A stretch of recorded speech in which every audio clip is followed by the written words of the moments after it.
I'm a retarded pleb. And while you're on the interstate, commuting to work, I'm behind the wheel of my 6,000-pound SUV, doing 85, while staring at my phone checking the price of Bitcoin and looking at pleb slop. Ah, world's highest IQ? Of course he's bullish. And if you don't have the right insurance, one breaking tweet by Pete Rizzo could lead to a T-bone, and not the type that goes with eggs. So get car insurance from First Amendment Mutual. First Amendment Mutual protects you from the mayhem caused by retarded plebs.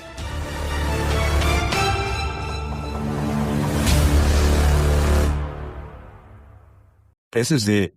The 4th of July has come and gone. We'll get into how our 4th of Julys were.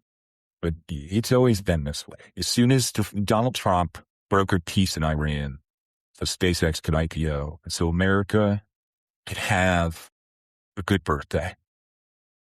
When the corrupt European FIFA officials tried to suspend our top scoring goal player in World Cup soccer, Donald Trump got him back in. Now, the World Cup soccer team, America sucks at soccer, and we always will. But we had hope. We had hope for him. We had a really good 250th birthday party. But the party's over. And as soon as Monday came along, we restarted the war in Iran. And more importantly, Bitcoin, we started the countdown to the mandatory signaling period for the pleb-activated slot fork. It 110, all of this trauma that's been culminating for the past over a year. All of the AI stand-up apply, standing ovations at conferences for Mechanic, all of the CSAM accusations, the vibe coding, Dathan Ohm, Chris Guida tormenting Bitcoin core developers and core supporters, peppering them with questions endlessly on Twitter, the fighting, the intrigue, it's all coming to a head. And now everybody who's been trying to avoid it is here. This is like the World Cup. Exactly. Like nobody in the United States, nobody watches soccer. And then the World Cup comes and everybody tunes in because then we get to see who the champion will be. And that's what's happening in Bitcoin. The ultimate showdown to the soft fork activation, and everybody is now tuning in, and the kayfabe has never been thicker. And the Fabians are coming, they're trying to poop on our nodes, trying to spray paint JPEGs on the side of the Sistine Chapel, and it's time to find out. Will the plebs be able to keep the Fabians from pooping on their nodes? And it right now doesn't look good. But it is too early. It's too early for the plebs to give up, for Loot to give up. And I think we're going to see the psyops, the civil spoofing, the prediction market manipulation, the podcasts, the podcasters taking sides and embracing and extracting as much glaze out of this situation as they possibly can. Because what comes after this? How are you going to get glaze after this? How are you going to get engagement after this saga ends? Nobody knows. Some people think the plebs are going to team up with Fred Krueger to try to solve quantum, but nobody knows. And everybody's got to get as much glaze out of this situation as possible before it's too late. It's an exciting time. I mean, the Fabians, they're looting the world economy right now. They're taking all the assets from the plebs. The plebs, instead of retaining any sort of wealth, they're fighting for scraps of glaze. And we've seen these alternate currencies come up, and I think this is the future of monetary, the future monetary order. This is the great reset in practice right now. In many ways, the you'll own nothing and be happy was kind of a misleading statement, because you will own glaze. The currency of the plebs, the currency of the future. The Kayfabians, they don't care about glaze from the plebs. They don't need the glaze of the plebs. Plebs sure need the glaze. But it has been a dramatic weekend, or week in general. Americans lost the sports ball. Donald Trump was, frustrated about that. He thought this was going to be his like Nelson Mandela Invictus moment, where he was gonna, if you're familiar with the story there, Nelson Mandela glazed the mostly white rugby team, and they won the World Cup long ago, shortly after he became president. And Trump thought this was like his legacy, his future. Him as president. Americans were a long shot in the World Cup that they were going to win, and so he's been crashing out and started a new bombing campaign in Iran. So it seems like the Strait of Hormuz is once again closed. But yeah, I mean, you could do. I mean, the Federal Reserve should study the correlation between, the glaze contraction in the market to when the Strait of Hormuz is closed. When Strait of Hormuz is closed, glaze runs very tight, very expensive, and it doesn't come easy. When the Strait of Hormuz is open, there's much more attention situation that the plebs can monitor. They don't have to necessarily focus their attention on national security issues. And you have to, there's people who are trading and counter trading president's announcements about the Strait of Hormuz, about Iran, shorting oil, shorting gold, and then, simultaneously levering up long on it, hedging on prediction markets. The most savvy plebs and influencers on the timeline are doing the same exact thing with glaze. They're bidding up glaze markets and then extracting when they see the momentum turning, the situation becoming more dynamic and kinetic. And in the glaze markets, they seize up. And this is going to go back and forth. But right now, it's not just young people, and it's not just millennials and Zoomers who are jockeying and fighting for their chance to seed the foundation of their social capital into as the first turning really starts to move fast, starts to accelerate. And even the boomers are having to get involved. A lot of boomers thought, I'm going to retire on, I'm going to have my Bitcoin, or I'm going to buy my stretch or my MSTY. I'm going to get my dividends to go to Bitcoin Beach. I'm going to go to whatever. I'm going to enjoy my retirement, hang out with my wife, or whatever it is they want to do, their grandkids. And unfortunately, you got Puncher and George Bodine and all these boomers who were really big into the spaces scene. They've got to spend their retirement fighting Fabians to prevent the Fabians from pooping on their nodes, from disrespecting them in their golden years, their orange years. Their orange years were expected. They expected them to be beyond their wildest dreams. Instead, it's beyond their wildest nightmares. They are still jockeying to try to save Bitcoin. And they thought consumers would come up behind them and be the warriors of the future. And the Zoomers, they don't seem to care.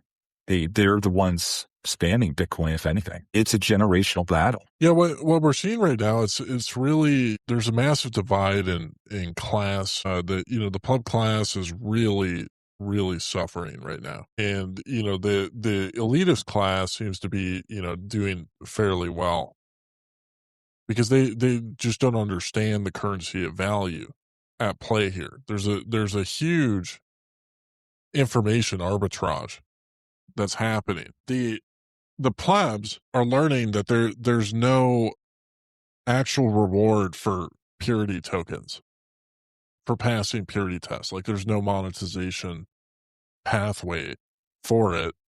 And the individuals that care the least about the purity tests and are pooping on their nodes are finding, a massive path forward to monetization. And it's unsettling for them. I mean, you look at the battle happening between Justin Belcher and David Bailey.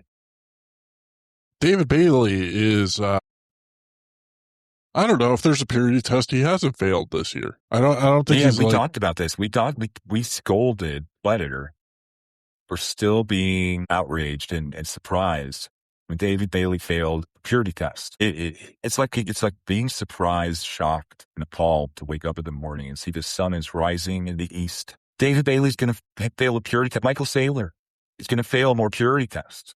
And people keep being surprised by the inevitable. And that is what I think so many people are open once again in talking about kayfabe, because there's no explanation other than that, than how people can continue to be surprised by the inevitable. well, yeah, I mean, I think it's like, faked outrage. It's a way to get glaze. Fundamentals is out there on his podcast talking about all the reaction videos that he's been watching recently. He's watching black people reaction videos, and he's been very impressed by just like how good they are. I mean, the best example of this is not just Fundamentals is probably watching some esoteric black, reaction videos.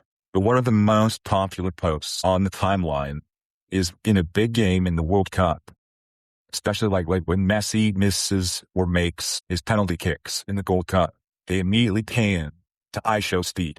iShowSpeed is one of the best black reaction influencers to ever do it. I mean, if you don't recognize that name, if you saw a video of iShowSpeed, I think he's probably a millennial. He was a little bit young. He's a black guy. He's got a broccoli haircut, and he always has the camera up close to his face, and he always makes this crazy reaction to anything that happens, like super surprised, super like, oh my gosh, I can't believe it.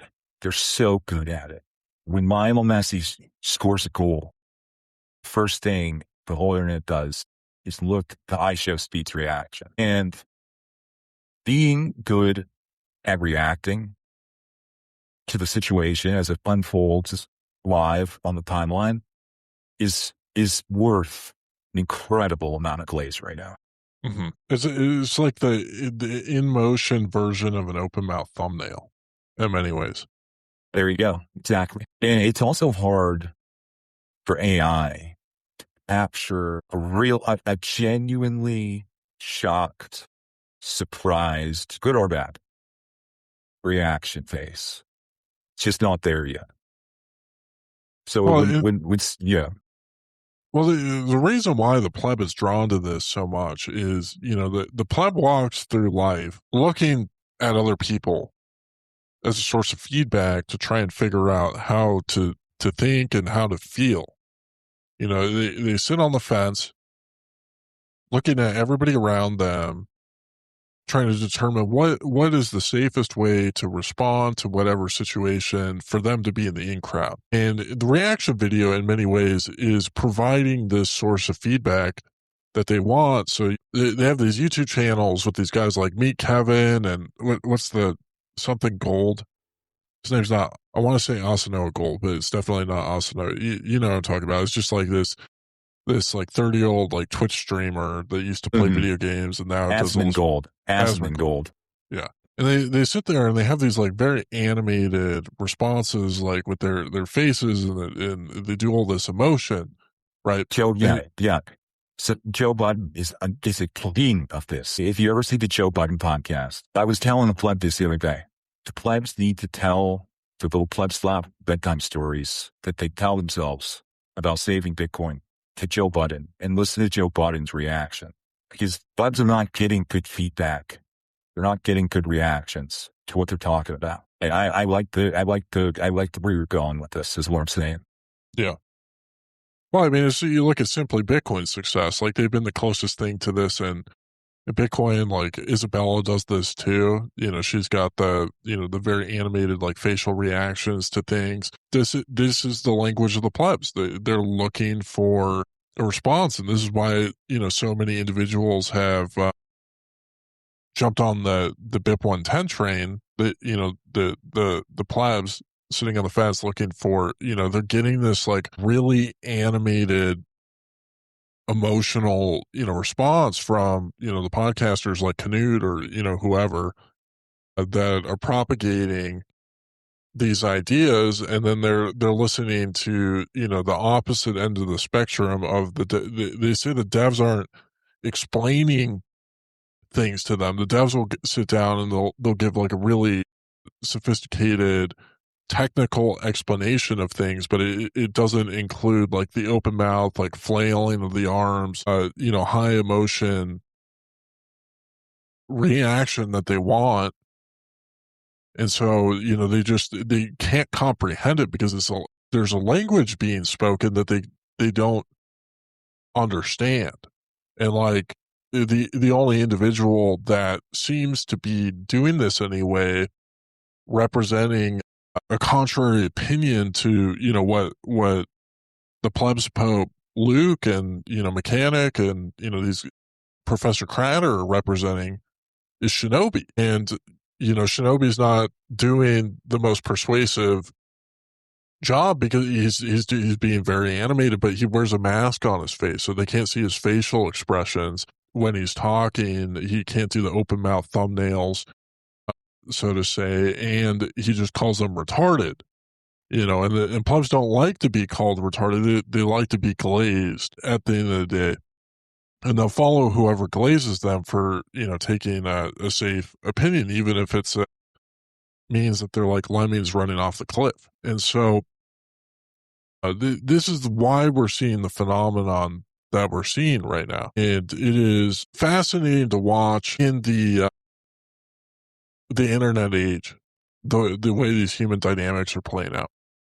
They break this down into like one of the, to help illustrate what is going on right now and why it is so dramatic and why it is so seated and passionate at times, is in 2021, the Block Size War book came out, and the great majority of plebs, especially on Bitcoin Twitter, anybody who calls themselves a pleb, kind of came into Bitcoin around that time, the 2020, 2021 COVID lockdown era of Bitcoin Twitter, really the kickstart of Bitcoin's Twitter and the proliferation of Bitcoin podcasts. And they read the Block Size Wars.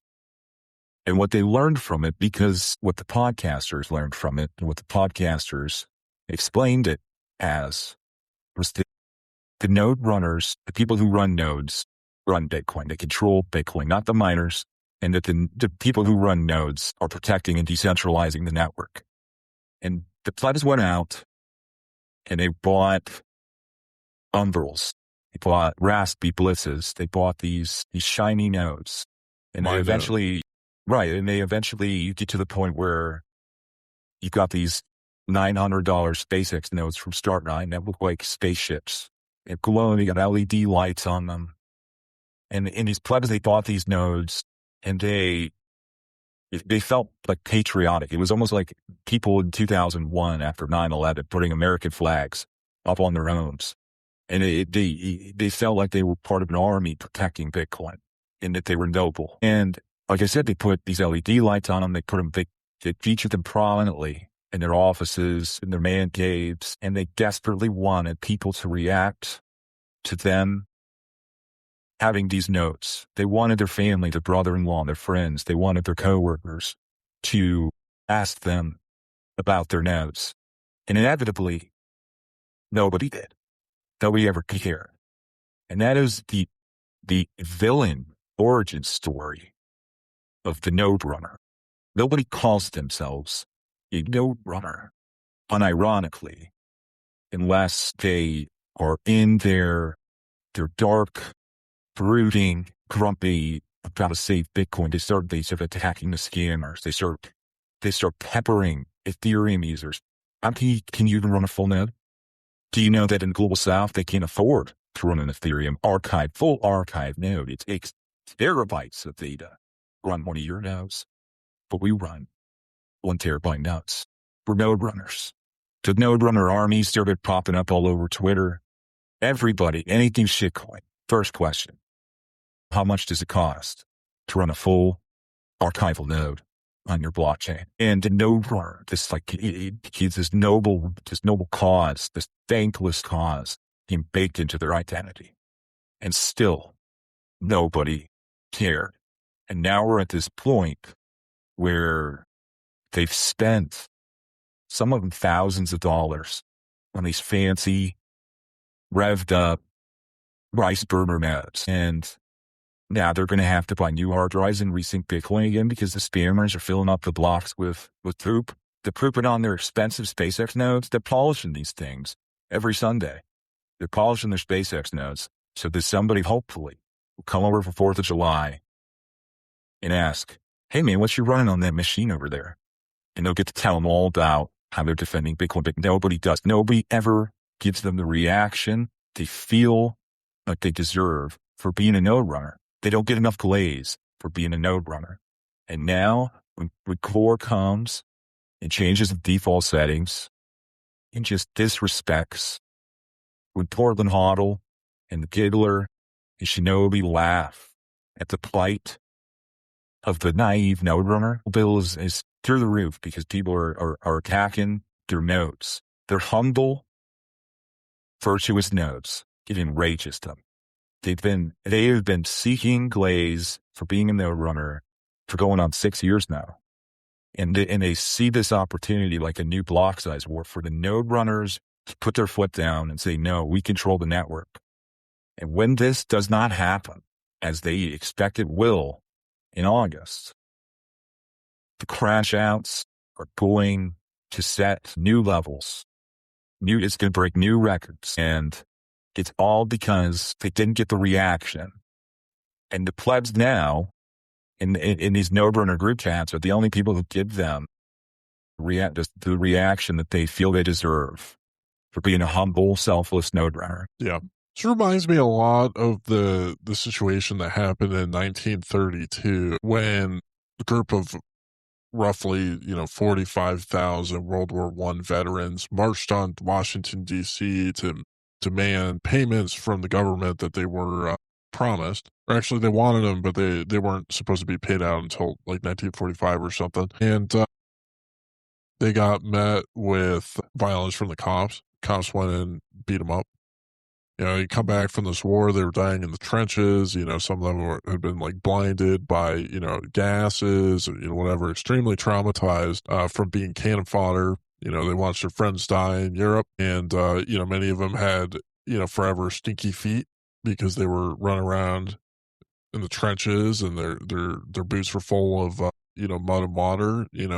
Some of them, their toes froze off. And, they were met with the Army. The Army showed up, and under the command of General Douglas MacArthur, they shot tear gas at these guys and, chased them around with bayonets, and even tanks were used to clear out the camps that they were living in. And I think this is how the plebs feel right now, is they felt like they were securing the Bitcoin network. They came in after the block size wars. They fought the shitcoiners with Corey and the Swans. And they had their RGB nodes. They spent a bunch of money, and they feel like they deserve valor. They feel like they deserve glaze, and they feel disrespected by the devs. They feel like the devs are like President Hoover, chasing them around with the Army. And they expected this was the cycle, that they would have gotten the super cycle. They were reading Samson Mao's tweets. Their payment, instead of payment for the government, their payment was going to be the God candle, that Trump was going to come in. They voted for Trump. They were going to get the SBR. All the institutions would come in. The paper Bitcoiners would, make them super rich. They were front running BlackRock. Now BlackRock and Morgan Stanley and all these guys are going to, pump their bags and, buy their Bitcoin off of them for, a significant amount. And all these old boomer Bitcoiners, would be able to afford like a really nice retirement home. They feel like the promise. Real estate and Citadels. Yeah.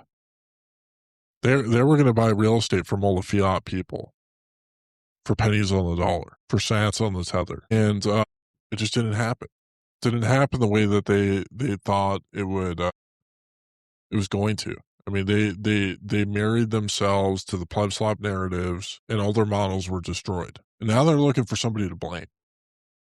And they're looking for a way to retain or regain a semblance of dignity. And this is their attempt to. But and this it prevents It's just not going well. They're digging a deeper hole. A lot. Eddie, let's face it, most of the people engaged in the most embarrassing behavior are unks. They're uncles. And there's a lot of uncles embarrassing their nephews right now with their behavior and their actions, trying to prevent the Fabians from pooping on their nets. So there's a right way to keep the Fabians from pooping on your nets. And there's a wrong way. And a lot of people are going about it the wrong way. Nobody wants to hear this, but Bitcoin Core and Gloria had the appropriate reaction to trying to keep Fabians from pooping on your node. Luke and the plebs are not handling it well. Gloria's response, like, if the shitcoiners or, the spammers or whatever, they're going to be pooping in the middle street, might as well give them a toilet to poop in. Right. Okay, spammers, go poop in the toilet. If the Fabians do manage to get through your filters in your security, and they find themselves inside of your $900 SpaceX node and they do poop, don't you want to be able to prune and wipe that poop away? Of course.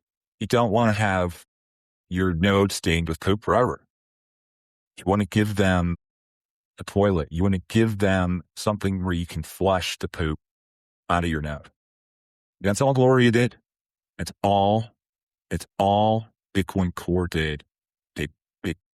They let you flush your node to get the Fabian poop out of there. And the plebs reaction doesn't make any sense. And this is why people are giving them so much shit. No pun intended. Because they don't know that the solution is right in front of their face. And they're crashing out, refusing to accept it. Core V30 was essentially like a bidet for the plebs nodes. But yeah. Anyway, so, the plebs are all kind of up there. They're trying to amass as much glaze as possible. Sam Altman understands what's at play here. Do you see Sam Altman's pushing for the U.S. government to take a stake in OpenAI? Yeah, I think this has been a narrative, something that both Anthropic and OpenAI have been pitching to the government for a while now, and something that Trump and even Bernie Sanders have been saying for a while now, that for various different reasons, I think that some people the government wants to stake in AI because they see the insane amount of value. Basically, the AI companies are going to have to be printing the money for the government before too long. The Fed's not going to be able to do it anymore. And they see that, and they want equity. They want equity in these private companies. It's no different than, Venezuela wants the equity in the Venezuelan oil companies. But that's neither here nor there. And the AI companies want this because it provides them a huge moat. The government is incentivized to, let them make as much money as possible and let and prevent their competitors from making any money.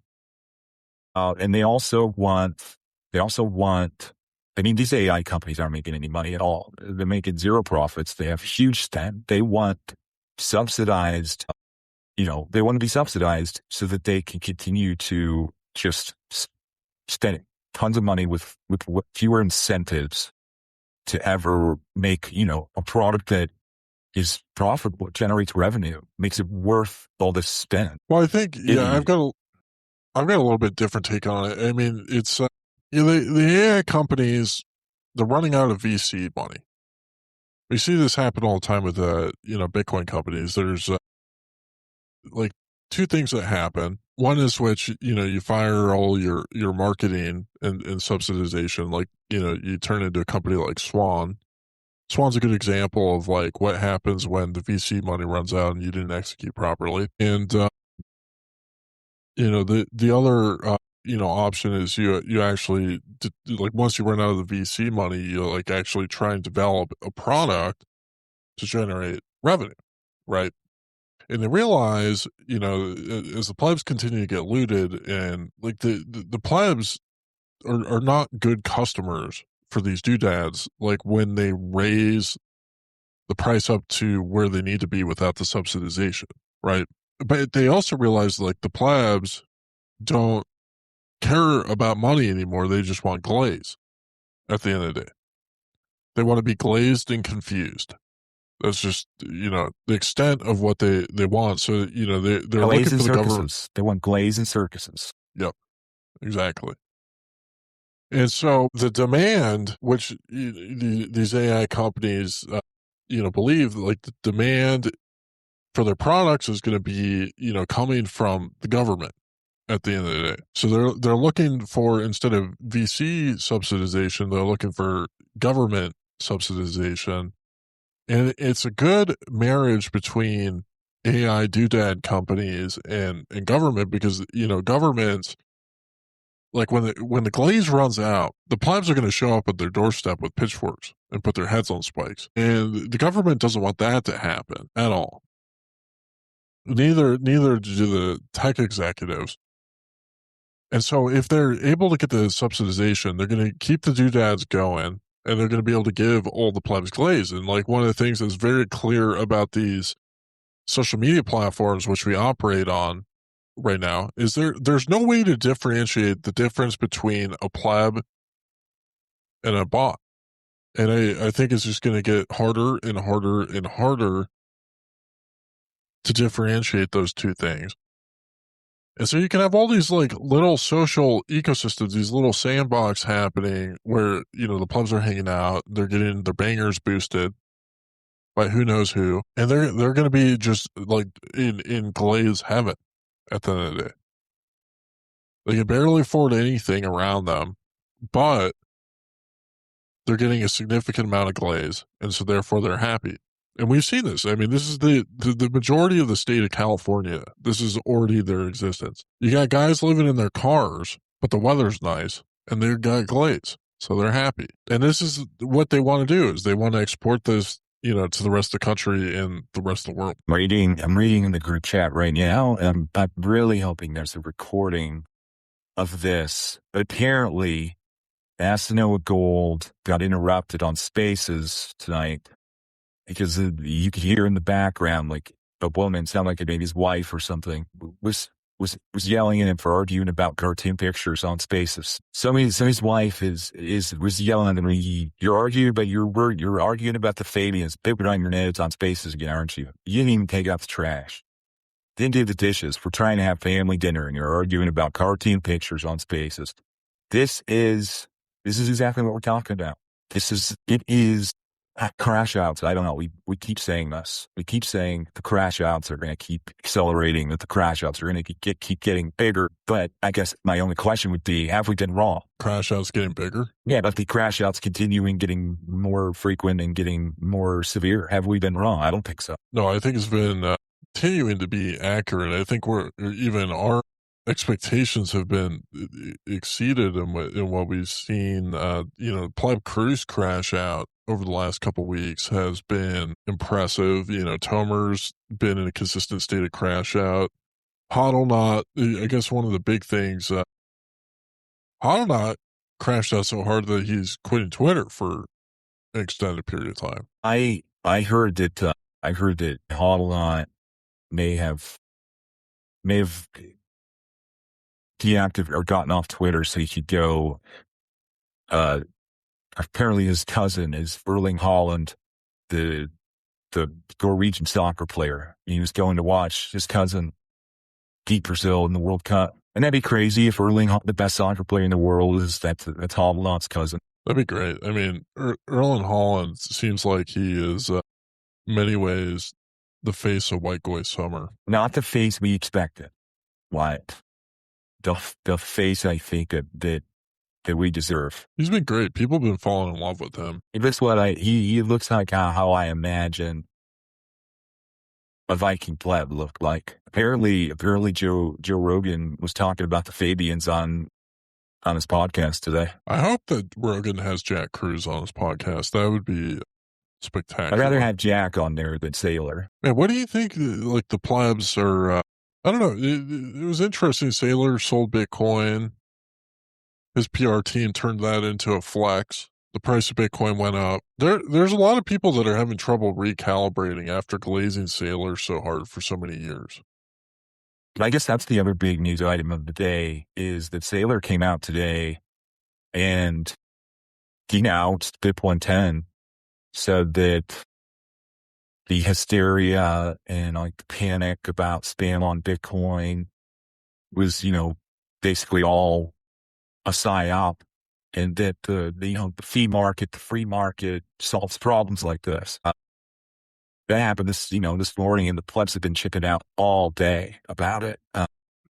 There's a lot of people who already turned on Sailor.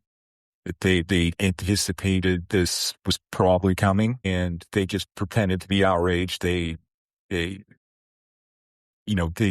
their outlandish reactions, despite the fact that there was no surprise. But there was a lot of plebs, for whatever reason, they really admired Sailor and they were big fans, even if they maybe talk shit about him online. This was a tough day for them. Hard to accept. I imagine Daniel Prince is crushed right now. I believe he took his whole family to Sailor's mansion at one point. They had family dinner together. A lot of people. That's a big deal, actually. There's a lot of people who, Crowder himself. It's on the yacht for the 100K party. What do you think got Crowder an invite? Was it his Palantir investment? Yeah, I assume so. I assume that was probably a back channel invitation. Yeah. There's one thing that Sailor respects. It's investing in products like Palantir. He gets it. Right. Business intelligence platforms that help you make, strategic decisions in uncertain markets. Those kind of people understand, so that they're on the same social capital podium. Yeah. Well, yeah, we're posting this episode a little bit late. We've been running around busy with the 4th of July. It was the 250th birthday. Do you think it was the birthday that America deserved? Are you happy with it? Yeah, I am. I am. I personally enjoyed it a great deal. It is one of the better 4th of Julys, personally. I think I didn't read as many reports of people blowing off their fingers and hands doing fireworks this year. So, that's, I guess, plus. The neocons are in charge. We had peace. There was peace for the 4th of July. It didn't last long. America was still bullish about their soccer team this year for the 250th. There's some great flyovers. I mean, it's all things considered. It wasn't a bad 250. Yeah, I thought it was okay. It wasn't as spectacular as I was hoping for, but I mean, I kind of wish that they saved UFC 250 for the 4th. That would have been good. Yeah, to have on the 4th. Yeah, for sure. But anyways, I thought it was good. I had a spectacular one. I watched sports ball. I mean, that kind of surprised me. I spent a lot of time watching sports ball. I mean, it's just like what happens when you spend time with your family. I'm not typically a sports ball enjoyer, but I enjoyed some sports ball. The soccer flopping. Yeah, the soccer flop is out of control. It's really bad. I mean, it's just like you're looking like why did America win World War II? We're not floppers. Well, neither are the Russians. Soviets came and steamrolled. So like the U.S. had to go in and bail out the U.K. and France. Those two countries are a bunch of pussy floppers. Yeah, it makes it very difficult to take them serious. I mean, soccer players are like plebs on spaces when the giggler laughs at the play that, laughs at their nodes getting bullied. They just overreact. Soccer players overreact to getting touched. The white glaze. Well, you got anything before we go into the found boost? No, not that we covered it. I think we covered most of the big news items. I mean, there's been a bunch of things that happened that we missed, but honestly, nothing that surprised anybody. Nothing that really needs to be discussed. Other than, I think by the next episode, we can talk about this more. There's a prediction market for it now about whether or not Senator Mitch McConnell is still alive, and nobody's seen him. Even Trump said today, like, he has no idea what's going on with Mitch McConnell. But our old buddy the Thomas Massey conspiracies coming back into play because people are thinking that McConnell, his team or whatever, is not revealing his death because of the implications around it would be replacing him in the A, in the Senate, because Kentucky has a Democrat governor, and B, would, Thomas Massey, would he be, put in his place, whatever, I don't know. Conspiracies are boiling up. If there's any signal there, I'm sure it'll be newsworthy next time we record. Looking forward to coming back to you with another episode this upcoming week. Working on some stuff in the background. Kind of got sidetracked. Was helping Crayley produce her new music video that she just put out last week. That was a lot of fun, taking the trash out. First boost, Orange Mart, 5,000 sats. I'm going to play an audio clip, but it is an advertisement for Orange Mart. When the radiation rises and your walls are caving in, when you're bleeding on the beach and you cannot find your kin, don't you worry, dear survivor, keep your head and play it smart. Put your safety in the hands of the friendly Orange Mart. Orange Mart, Orange Mart, buy your blood and play your part. Lightning fast and safe from raids, drop your guns and join the trades. Orange Mart! A lot of fun. Missed you guys. Been a while since we heard from you. Hope the Orange Mart is, going strong. Orange Mart's a good spot to hang out for White Boy Summer. I've also noticed quite a few, or not quite a few, but at least like 3 or 4 different prediction markets on Predix about different outcomes and scrap counts and different things that are going to happen in the next Rust server wipe in Orange Mart, and who's going to, which top players are going to basically be at the top of the scoreboard. So if you are in Orange Mart, you hang out at Orange Mart, you play on the Rust servers, and you also like prediction markets, go check out Predix and look at check out some of the markets they got there for Orange Mart. It looks like they're having fun. Glad to see those guys are back. The next one is Sasha Hodder, 5,000 sats. Great show. Thanks.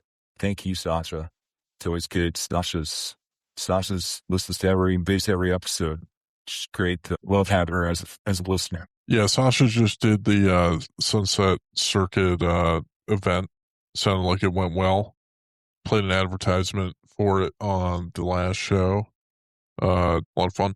But I did want to point out or just say something, when I got me thinking about Orange Mart. I was thinking about this during the episode and just didn't say anything about it because we got onto a different topic. But, these node runners, these boomer node runners, or Gen X node runners, they're not familiar with how video games have worked. Like every few years, people have to either update their consoles or get a new GPU, and tinker with their hardware and upgrade it, right?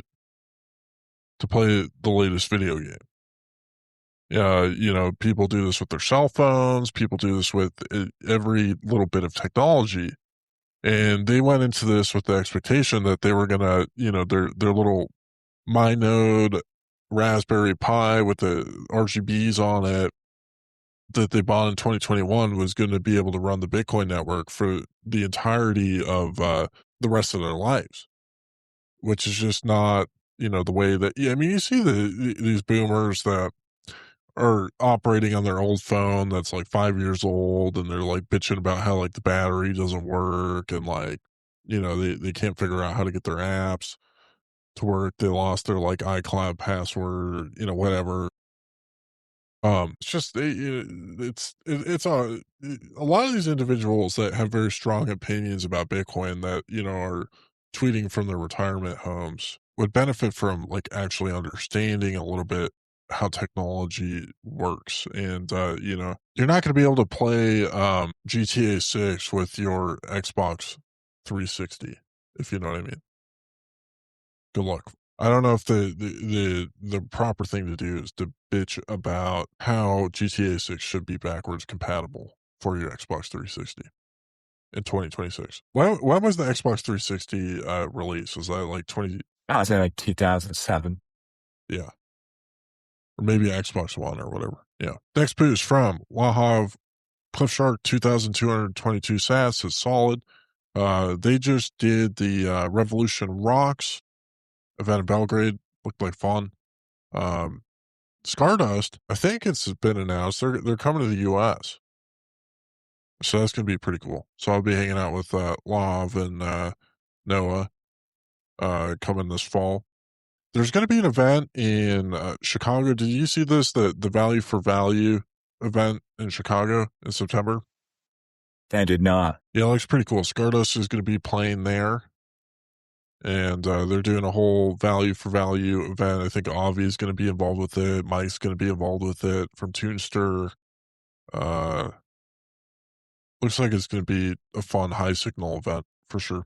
Keep you posted on the dates. I don't remember off the top of my head, but look at it's like Value for Value Chicago or something like that if you want to look it up. Yeah, next one is from Stack Gero to 8,100 sats. I like the signal of the end of the bear market being sailors selling large chunk of coins, and I'm trying to get in the mindset of this crab walking downhill market from October last year, taking much longer than anticipated.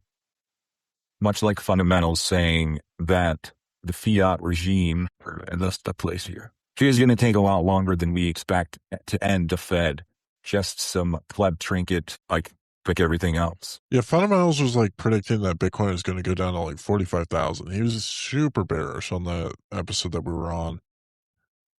He thinks we're going to crab walk until fall. That seems to be a lot of the speculation. I don't know. I really don't have any price predictions. I'm too focused on the kayfabe. I'm enjoying White Boy Summer, personally.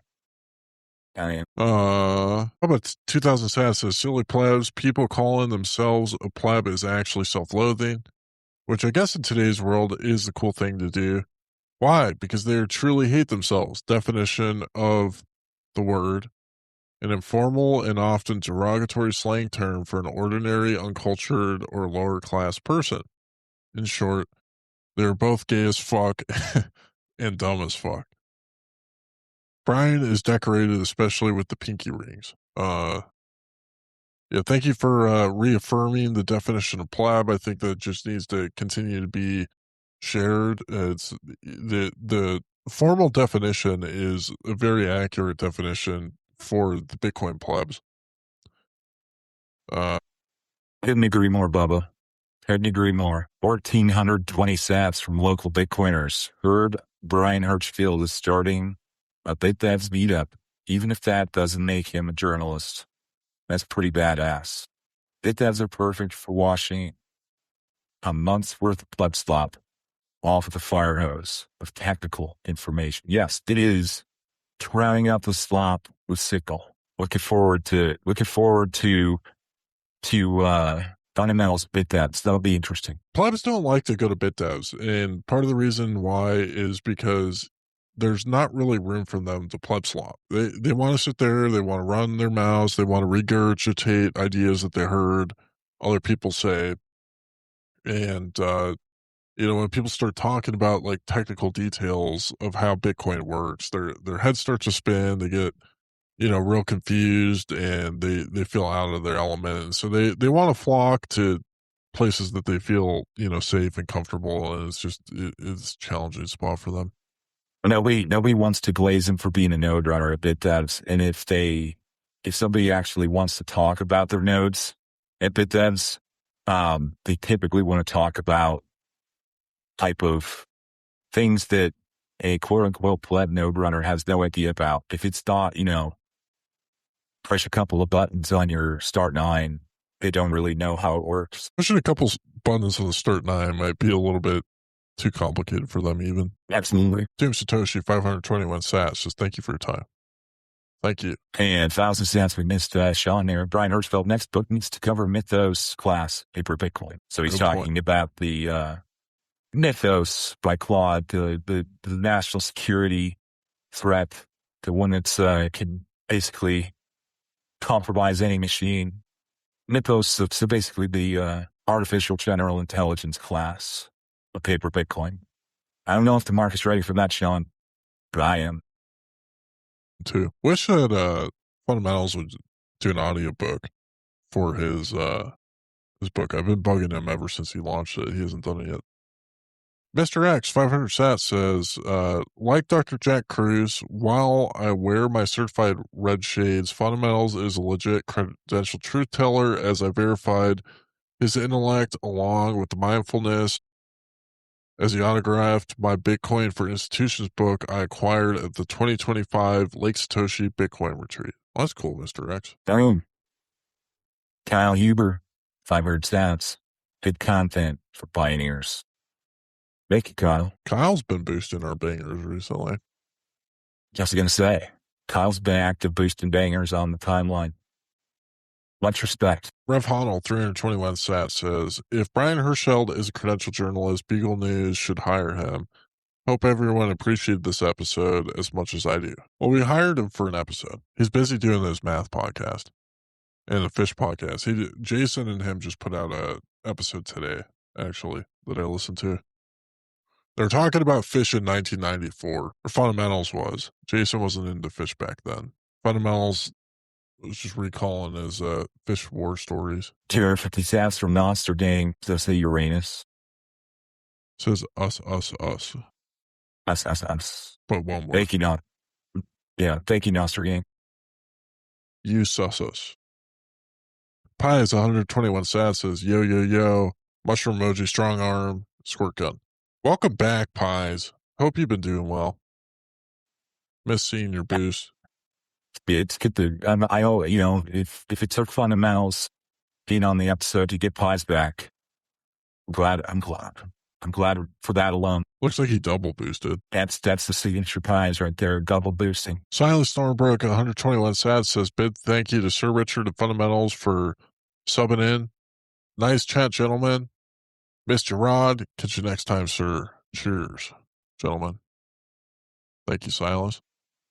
ATC on board with the final boost higher Sats podcast dream team. It was fun having Fundamentals on. Always good to do a crossover. Man.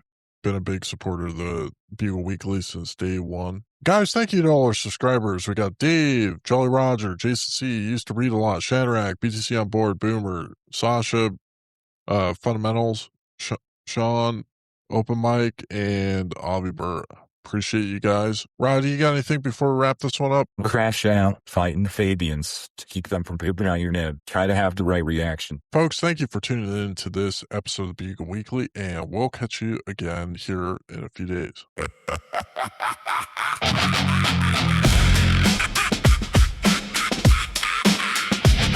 Yeah. You ever laugh so hard you forget what was funny? Welcome to the carnival. I woke up with the carnival still ringing in my head. Little painted voices gather around my bed. One says keep on laughing, one says pick a side, one says don't look back, one just smiles too wide. I can see in patterns where there ain't no lines, trying to read the heavens through broken neon signs. Every door I open leads me back again to the same old hallway full of Kayfabians. Kayfabians in my brain again. Paint on the walls, mud on my hands. I don't know where the joke begins. Hey. Kayfabians. Kayfabians inside my head again. Everybody's laughing like they already know. Maybe they're crazy, maybe it's me. Kayfabians. Every mirror's crooked, every smile bends, every answer somehow breaks before it ends. Everybody whispers like they're in on it. I'm the only fool who never learned the script. Truth wears makeup, lies wear crowns. Everybody cheers when the lights go down. I keep chasing numbers through a paper maze, trying just to find one ordinary day. Round and round the Ferris wheel turns. Every lesson never gets learned. Round and round the same old grin. Every laugh lets another one in. Kayfabians in my brain again. Paint on the walls, my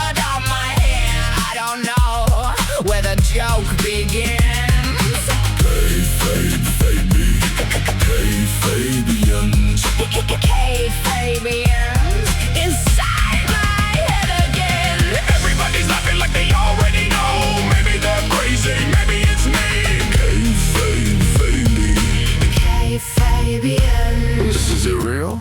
Is it theater? Is it both? Does it matter? Did I lose my mind? Or did everybody else just get better at pretending?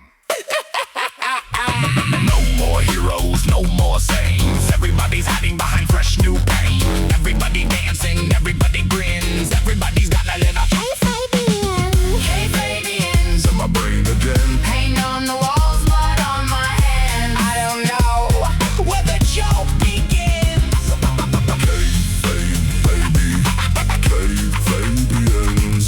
Kayfabians. Kayfabians still inside my head. Maybe tomorrow I'll wake up instead. But if this whole world's just one big pretend, I'll see the Kayfabians again.